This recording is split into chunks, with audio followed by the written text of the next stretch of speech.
Man, wish I had more battery, but I mean, this is all I got.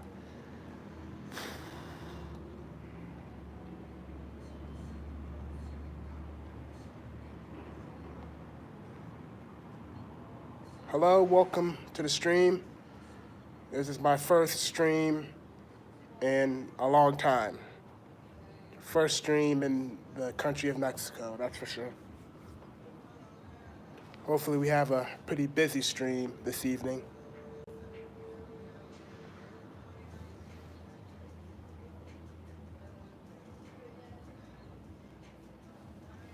No commenters yet. It's really the first opportunity I've had to live stream because in the Philippines, I could not live stream. I didn't really have a place to do it. The internet was terrible in most places. And then in South Korea and Hong Kong, I didn't have the time to do it neither. So this is really the first place I've had the time since I was still in Utah, really. Obviously, I wasn't going to stream in California neither. It just, I was too tired and didn't have the time. When I had the time, the internet was bad. And when the internet was good, I didn't have the time. So, you know, here we are. Don't have much battery, so we'll see. I'm really just testing to see what this is all about, but we'll see. One viewer, one like. Thanks for the like. Hopefully we get some comments in here. It'd be nice to see some people again since it's been so long.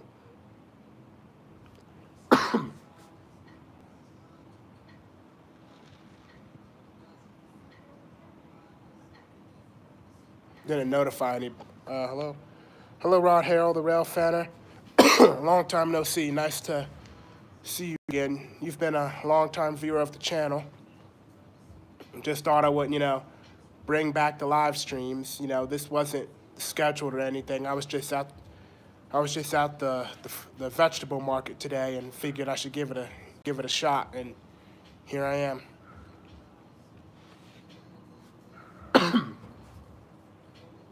Rail fatting's been good here.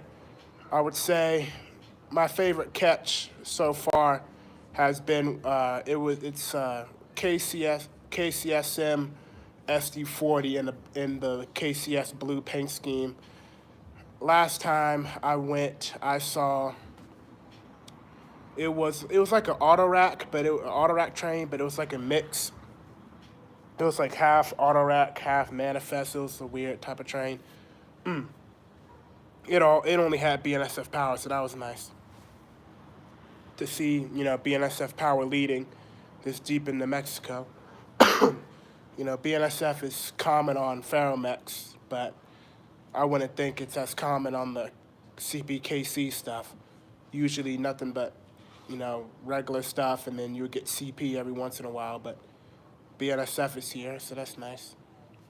I heard the horn probably about a minute before the train came into view, and I figured there was a chance that it was BNSF just because it was that classic, BNSF -9 horn, and I was like, it could be one of CPKC D Mexico's, AC 4400 looking locomotives. It could be one of them, but I doubt it. It's probably BNSF, and sure enough, it was.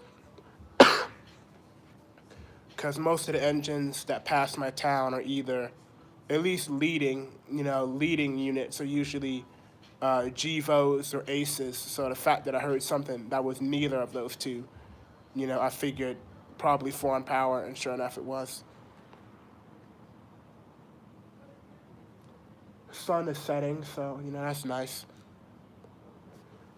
Sorry for all the coughing and sound effects. Had some pretty bad allergies recently. But, yeah. Good to be here. Want to start exploring and, taking a look at some of, the other engines that are around. I mean, I think there's a C-37 U-boat. How would you react if a railroad company abolished some trains?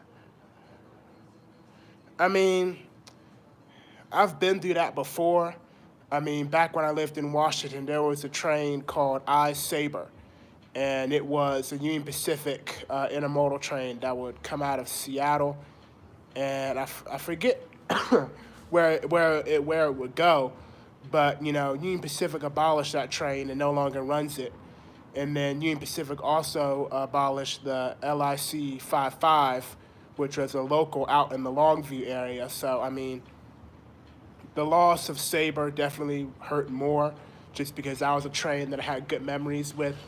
I saw Union Pacific 1996 leading that train, but I never saw LIC 55 anyway, so it didn't really affect me. But I mean, it's just the way the cookie crumbles. I mean, railroads, they just want to, they're in the business of making money, and if they're running a train that's not making revenue, or they feel like they can run it more efficiently, then that's just what happens. So, the Saber has been gone for about 2 years.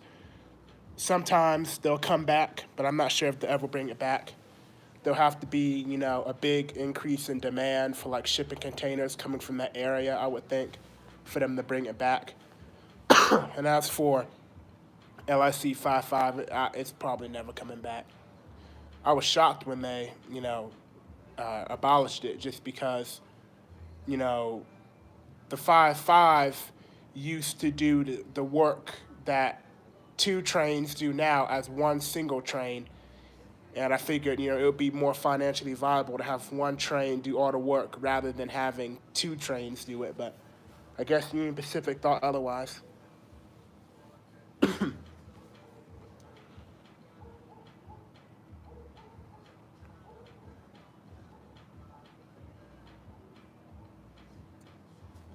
I got no idea what battery I'm on. I'll have to check in a little bit. I don't even know really any of the train symbols here yet. I kind of just, you know, identify them like the way I used to when I was younger, just based on what type of train it is, not the symbols. I think every train I've seen has been a manifest, because they will start off looking like an intermodal train, or they'll start off, wait, that's not true. I saw Autorack. So I've seen Autorack and manifest. The trains here will start off looking like an intermodal, but then 20 or 30 cars in, you'll start seeing box cars or something. So they like to mix up their trains here.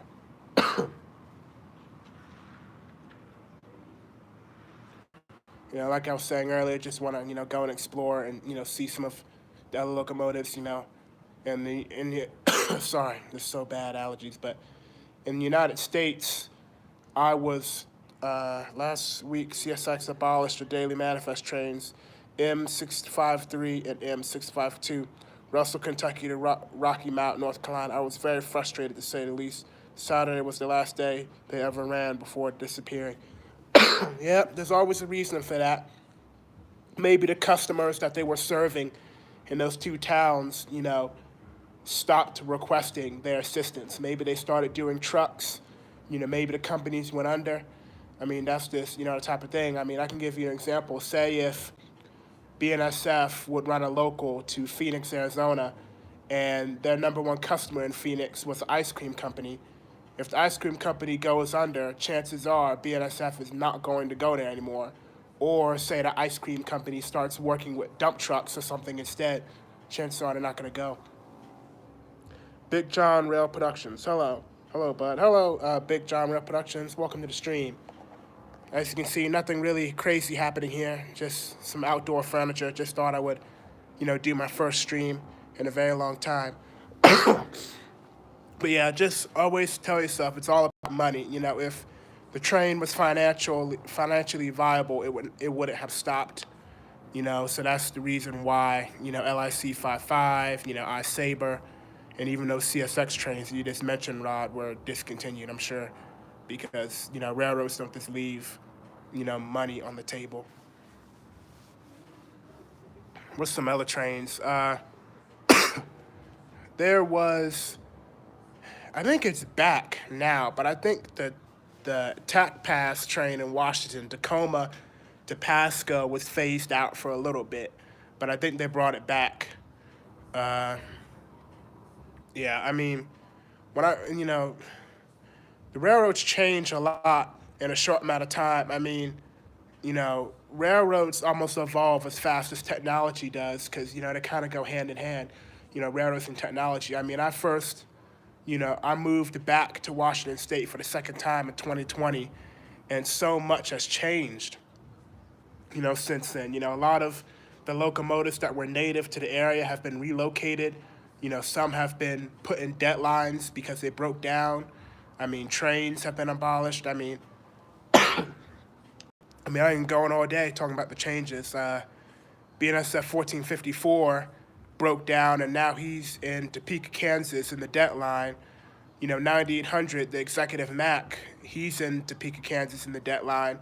1419, the SD60M that would work out of Seattle and Everett, he broke down, and now he's in Topeka, Kansas, in the deadline.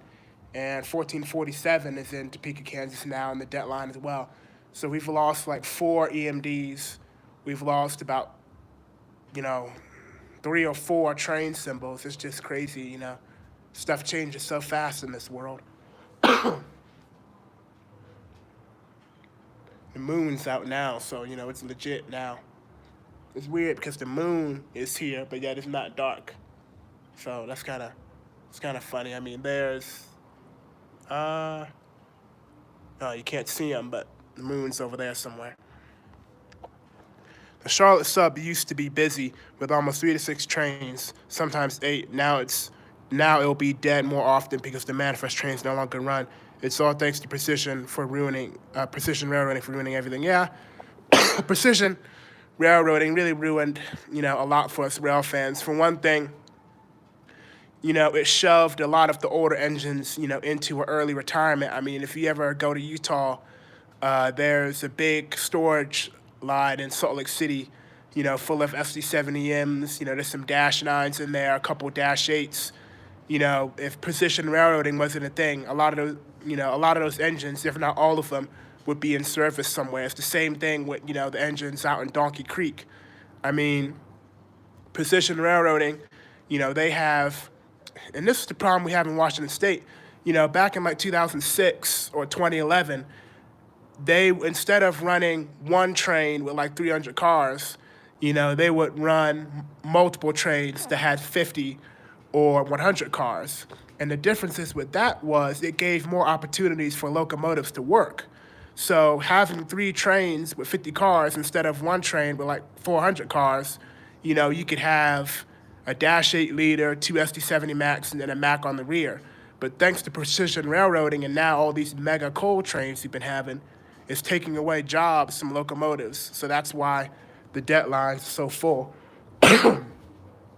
But it doesn't really seem to be a problem in Mexico. I don't think they're doing precision railroading because, from the research I've done, Mexico does not do the whole deadline concept. I mean, pretty much every locomotive the railroads own here is in service. I mean, CPKC is utilizing all of the engines that they have in the country of Mexico that I am aware of. And then Ferromex is using all of the engines at their disposal. I mean, America is really the only one who is just, going to, Arizona and Wyoming and, all these states and just piling engines up by the hundreds and just letting them sit there for years. Maybe the economy is growing more here, so they need more engines working, but I don't really know. I know a guy who, well, I know a few, but one of the dudes I know who works for BNSF shared some pictures, and BNSF has been scrapping the SD70 Max, unfortunately. I mean, he shared a picture, and it looked like they got hit by a tornado. It was a very sad sight. I mean, they were just destroyed, and, I just find it very hypocritical because I remember when I was in Washington State about 2 years ago, it was a big panic going on because there was a shortage on locomotives. They did not have enough locomotives. Put it this way. It was so bad that a train would arrive in Tacoma at 3 o'clock, and at 4 o'clock, the same locomotives that arrived at 3 were now leaving at 4 on a completely different train. Engines did not have time to sit around. You go to rail yards and, sometimes engines sit around for, 2 hours, longer than 2 hours, like 6 hours, sometimes days, engines sit in the yard. But in Washington, manifest train arrives at 3 o'clock. Say there's an SD-70 Ace leading. That same SD-70 Ace will be on a coal train at 4 o'clock because they just did not have the engines. But meanwhile, they were saying how they didn't have the engines, but yet out west they were cutting up all these Macs for scrap. And I don't know everything, but it's like Macs are reliable engines, and I'm sure they could run. And if you don't feel like paying to add PTC, I mean, just use them as extra power, and just put a GEVO on the front. GEVO, Mac. I mean, they could have did that, but they didn't. So, man, it's just crazy how the railroads work. I mean, it's the same thing with CN, but the difference is CN has pretty much scrapped all of the Dash 8s, but CN wasn't, well, were they? I mean, they bought all those City Rail units for a reason, but, CN wasn't struggling with motive power when they decided to scrap the Dash 8s. BNSF was scrapping while being frantic at the exact same time, and it didn't make no sense. As for Union Pacific, they, on the other hand, are putting a lot of their old engines into the rebuild program. I was hoping that the SD-90-43 Max would be a part of that, but I don't think they are. It's just the Dash 9s and the Dash 8s. I mean, General Electric locomotives run this world now. I mean, if you want proof of that, just go Railfan on any Class 1, and you'll see a GEVO pretty much at every train. And General Electric has spread. General Electric has taken over other countries too now. Here in Mexico, 99% of the trains are GEVOs. Obviously I don't care about that because, I was living abroad, and, when I was in the Philippines, I couldn't go railfanning because there was like barely any trains whatsoever. So, after traveling the world, I'm just grateful to see a GEVO, as long as I can railfan. But, it's sad to see the EMDs go. Mexico is 99% GEVO. Brazil, GEs are taking over. I'm not sure if it's just because they're cheaper, but for one thing, they still build GEs. The last EMD that was made was the T4. Have you seen any of the Heritage units lately? I caught CSX 1827 on the X65306. I chased it from Elborough to Shelby. Well, actually, the CSX Chesapeake and Ohio Heritage unit has been in my area. Now, when I mean my area, I mean basically the whole country of Mexico, so he could have been like 900 miles away. I'm still new here, so I'm not really driving to different towns to try and find trains. So I'm just staying in my own town and just hoping something comes.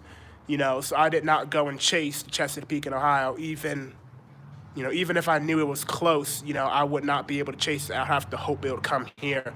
So, I haven't seen, any of the CSX Heritage units yet. Hopefully, I do. I've seen UP Heritage units, I've seen BNSF, I've seen NS, and I've seen CP, but I've not seen a single one of the CSX ones. I'm going to have to go soon because I'm on 10%, but funny story about NS Heritage units. I've seen 3 Sonic bonnets, but I've only seen 1 NS Heritage unit. But here's the kicker. I've seen 1 NS Heritage unit 3 times, and that's NS 1071 in New Jersey Central. I first saw it in Washington State, and then I saw it in Utah twice. So I kind of laugh. It's kind of funny because it's like, what are the chances? What's more likely to happen? That I see 3 different NS Heritage units, or I see the same one 3 times. And then 1071 came across the border into Mexico, and I'm like, I'm about to have number 4. If I see 1071 here in Mexico, I'm going to think there's something going on. Like, NS is just making that engine chase me, because how in the world could I see it in Washington, Utah twice, and Mexico? If I see NS 1071 here again, I think that would just be crazy. What bad. But yeah. As for the Sonic bonnets, I've seen 8520. Obviously, it's not owned by Norfolk Southern anymore, but it still wears the Sonic bonnet paint scheme. I've seen 8520, I've seen 4004, and I've seen, I believe, I've seen one of the blue ones. I believe it was 4001 that I saw. Let me actually check on that. So one NSHU and 3 Sonic bonnets, and that's what I've seen. Sun's going away, so I'm gonna have to head out soon. Final comments. If you guys want me to bring these live streams back into business, I can come up here in the mornings and do them. So, it's good talking to you guys because, for you guys who are active on the channel, I've just been all over the place. I mean, the Philippines and, Seoul, Korea, and Hong Kong and California. It's just like, I haven't had time to do much of this stuff. So this feels good to be back.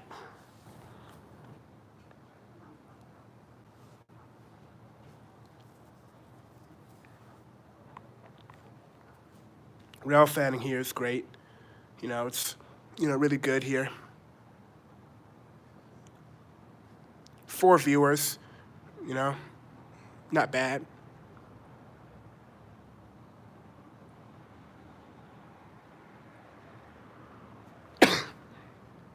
But yeah, no CSX heritage units for me. I haven't seen any CP here yet neither, which is kind of funny considering, CP and KCS is one company now, so it should be easy. But I've seen more BNSF in Mexico than I've seen CP. When I landed at one of the Mexico airports, I saw a BNSF unit, but that was on Faramex trackage, I believe. So I've seen 3 BNSF locomotives since I've been here. I've seen, I believe, 2 SD70 Aces. How happy would you be if you saw an old locomotive you haven't spotted in years? Very happy because, I like to keep track of engines, that I've seen. It depends how old. Obviously, if it's something special and I only saw it like a year ago, it's always awesome. But if I saw something like, I don't know, BNSF 9862 came to town. I saw 9862, back in Washington in 2022. So if he showed up, I would definitely be pretty shook. If UP 6378 showed up, that was only last year that I saw him. The fact that he's Southern Pacific and it was such an awesome experience, that would be amazing. But I feel like even with all the heritage units, all the fallen flags I've seen, the Sonic bonnets, the most shocking engine, the 2 probably most shocking units for me to see, again, would be these are 2 executive Max, 9800 or 9809. 9800 would be more shocking considering his engine is busted, but I believe 9809 is still in service. So to see 9809 again, that would be pretty special. I'm not sure how likely it is to happen, but anything's possible. Watching the stream. Rod, I know you haven't been active on the channel, so feel free to check out some of my recent rail fanning videos.